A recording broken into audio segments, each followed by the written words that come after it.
নমস্কার, তোমরা সবাই কেমন আছো? আশা করি অনেক ভালো আছো। আমিও অনেক ভালো আছি। আজ চলে এলাম নতুন একটি রেসিপি ভিডিও নিয়ে। আজকের আমি বানাবো পালং পনির। চলো দেখে নাও আমি কিভাবে বানাই পালং পনির।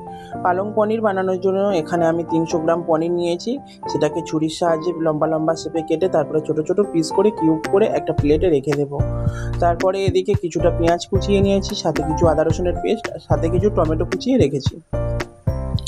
তারপরে আমি এখানে 300 গ্রাম পালং শাক ভালো করে ধুয়ে পরিষ্কার করে নিয়েছি। কড়াইতে জল দিয়ে জলটা গরম হয়ে গেলে ওর মধ্যে একটু লবণ আর পালং শাকগুলোকে দিয়ে 5 থেকে 6 মিনিট ধরে সিদ্ধ করে নেব। 6 মিনিট পরে ঢাকনাটাকে খুলে পালং শাকগুলো একটা ছাঁকনি করে ছেঁকে নিয়ে এখানে মিক্সিং বোলের মধ্যে দিয়ে কিছুটা গোটা কাঁচা লঙ্কা আর একটু জল দিয়ে একটা পেস্ট বানিয়ে নেব। পালং শাকটা পেস্ট বানিয়ে রেখে দেবো। তারপরে এদিকে কড়াইতে তেল দিয়েছি, দিয়ে তেলটা গরম করে নিয়ে ওর মধ্যে একে একে কেটে রাখা পনিরগুলোকে একে একে দিয়ে উল্টে পাল্টে একটু সময় নিয়ে লাল করে ভেজে একটা প্লেটে তুলে রেখে দেবো।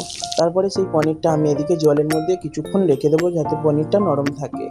এবার আমি সেই একই কড়াইতে তেল দিয়ে গোটা গরম মশলা আর গোটা জিরে ফোড়ন দিয়ে ওর মধ্যে কুচনো পেঁয়াজগুলোকে দিয়ে দিয়েছি। কুচনো পেঁয়াজগুলোকে দিয়ে বেশ কিছুক্ষণ সময় নিয়ে লাল করে ভেজে নিয়েছি।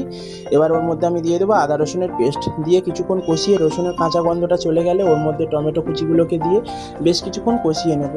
টমেটোটা প্রায় নরম হয়ে গেলে ওর মধ্যে একটু হিং, সাথে একটু লবণ, হলুদ গুঁড়ো আর একটু কাশ্মীরি লাল লঙ্কার গুঁড়ো, তার সাথে দিয়ে দেবো একটু জিরের গুঁড়ো আর একটু ধনের গুঁড়ো, দিয়ে ভালো করে কিছুক্ষণ সময় নিয়ে মশলাটাকে কষিয়ে নেব। মশলাটা প্রায় কষানো হয়ে গেলে মশলা থেকে তেল ছেড়ে দিলে ওর মধ্যে পেস্ট করে রাখা পালং শাকগুলোকে দিয়ে দেবো, দিয়ে ভালো করে ভেজে নেব।